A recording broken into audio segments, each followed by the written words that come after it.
day 17. Day 17, I can't believe I'm already more than halfway through of 100 kettlebell swings a day for 30 days. And I've been reading James Clear, Atomic Habits. And today I'm reading the chapter about imitating the close. So it's one of the points in one of his chapters. So proximity has a powerful effect on our behavior. This is true of the physical environment, but it's also true of the social environment. He goes on to say that we pick up the habits of the people around us, and everybody knows that. If you're a parent or you're in a work environment or kind of just wherever you are, you know that group mentality kind of takes over unless you're like super strong-willed and like to defy the averages. But one of the most effective things that you can do to build better habits is to join a culture where your desired behavior is the normal behavior. So I used to be part of a CrossFit group for a little bit when I was married, my ex and I. That's when we started putting on a lot of weight, and we moved to Summit, New Jersey, and they had a really cool CrossFit gym there. So we joined that and we did that for a while, but then we kind of fell back into our own habits of going out to eat and drinking a lot of wine and kind of got out of the habit. And then really nobody in our lives that we spent time around had a strong fitness routine. They were either fun social drinkers or socialites, but most of them didn't really work out. And then the people who did work out the most, we didn't spend the most time around with because they were busy having healthy habits. And so it's like it didn't really rub off on us personally. But one of the things that happened yesterday was I was at the new real estate team that I'm on.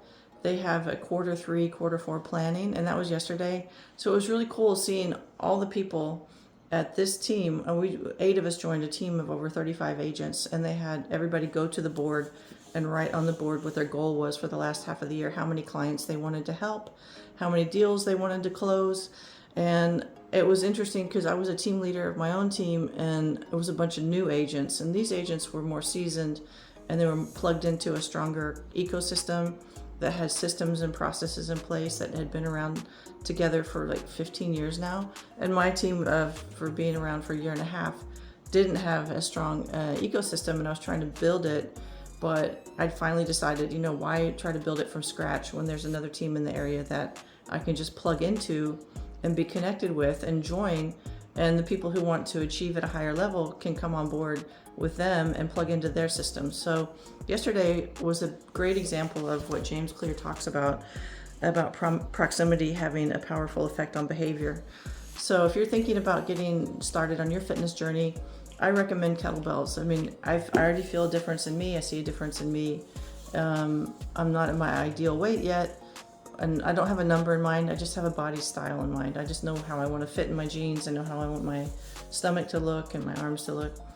But I found that doing 100 kettlebell swings a day is really making a difference. So I'm going to do 25 now. I'll put the book down.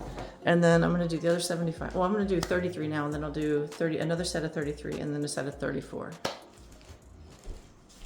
Whew. Okay, another thing is 33 with a 20-pound weight is kind of exhausting, and I've noticed that it kind of pushes my body towards exhaustion at the very end, which is good. It's really working the muscles. So if you're thinking about getting started on your 100 kettlebell a day for 30 day journey, follow along. Start posting. Start with a medium to light weight so you can get your body ramped up, and then add weight as you go.